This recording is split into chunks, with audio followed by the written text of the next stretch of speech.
HMPV virus पर medical expert doctor Sameer Bhati ने कहा कि इस वायरस से डरने की जरूरत नहीं है। इसमें उन्होंने इस वायरस का इलाज बताया और उन्होंने बोला कि किन लोगों को यह इफेक्ट करता है और इससे बचने के लिए लोगों को क्या करना चाहिए।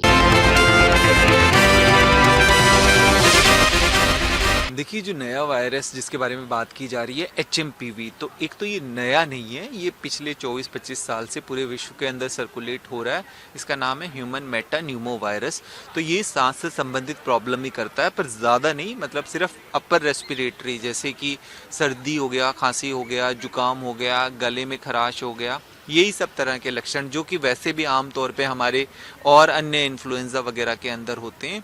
पर हाँ, ज़्यादातर ये थोड़ा अफेक्ट करता है जो बुज़ुर्ग लोग हैं, 65 से उम्र ज़्यादा है, या जो छोटे बच्चे हैं, क्योंकि छोटे बच्चों की इम्यूनिटी अभी बनी हुई नहीं होती है, उनके अंदर इस वायरस के अगेंस्ट एंटीबॉडीज़ नहीं बनी हुई होती है। तो उन लोगों के अंदर इसको ज़्यादा देखा जाता है कि वो उन लोगों को ज़्यादा असर करता है।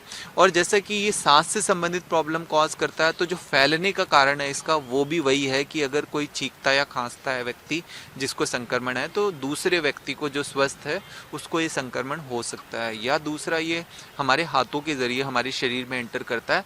अगर हम हैंड हाइजीन, मतलब हाथों की सफाई ठीक से नहीं करते, तो अगर हमारे हाथों पे इन्फेक्शन आ जाता है किसी वजह से, तो हमारे शरीर में एंटर कर जाता है। तो इसी तरह से ये हमारे शरीर में एंटर करता है। केंद्र सरकार ने राज्य सरकारों को गाइडलाइन भी जारी की गई है क्योंकि पैनिक होने की आवश्यकता नहीं है, लेकिन जो टेस्टिंग प्रक्रिया इस पर ध्यान रखा जाए। बिल्कुल बिल्कुल, देखिए, केंद्र सरकार ने बिल्कुल जिस तरह से कहा है कि पैनिक करने की ज़रूरत नहीं है, डरने या घबराने की ज़रूरत नहीं है, बट टेस्टिंग, सिर्फ सर्विलेंस बढ़ाना इस वजह से ज़रूरी है ताकि हम ये देख सकें कि कितने वायरस कहाँ पर किस क्षेत्र के अंदर सर्कुलेट हो रहे हैं। और इसके अलावा वायरस के कोई रूप स्वरूप में तो नहीं बदलाव हुआ है, क्योंकि आरएनए वायरस है ये, तो ये म्यूटेट भी करके अपने आप को थोड़ा चेंज कर लेता है, तो इस वजह से उसकी जीनोम सीक्वेंसिंग टेस्टिंग, तो सरकार के स्तर पे तो देखिए वो सर्विलेंस होता ही है और वो होना चाहिए, ज़रूरी है।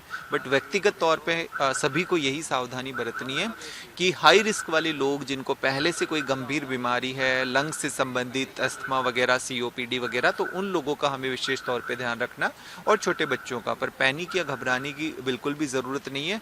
और टेस्टिंग का जैसे बताया, सरकार तो कर ही रही है, बाकी ये गवर्नमेंट हॉस्पिटल वगैरह में भी टेस्टिंग की सुविधा उपलब्ध है, पर आपकी डॉक्टर को लगता है तभी आपको टेस्ट कराना है, क्योंकि इसके लिए एक स्वैब टेस्ट लिया जाता है।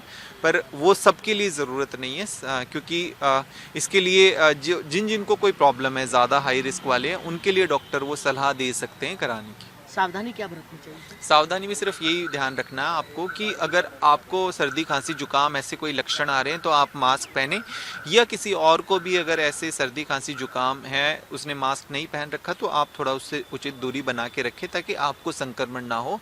और सबसे ज़्यादा ज़रूरी यही है कि घर के अंदर जब भी आप एंटर करें, हैंड वॉश वगैरह ठीक तरीके से करें, ताकि आप घर में किसी जगह पर इन्फेक्शन ना फैलाएं। और खाना खाते समय भी अच्छे से, बहुत अच्छे से आप हैंड वॉश वगैरह करके रखें। अपनी पैनिक होने की बिल्कुल ज़रूरत नहीं है। इम्यूनिटी अपनी ठीक से रखनी है, जिसके लिए आप उचित व्यायाम करें, आप खाने वगैरह का ध्यान रखें, नींद और स्ट्रेस का आप ज़रूर ध्यान रखें।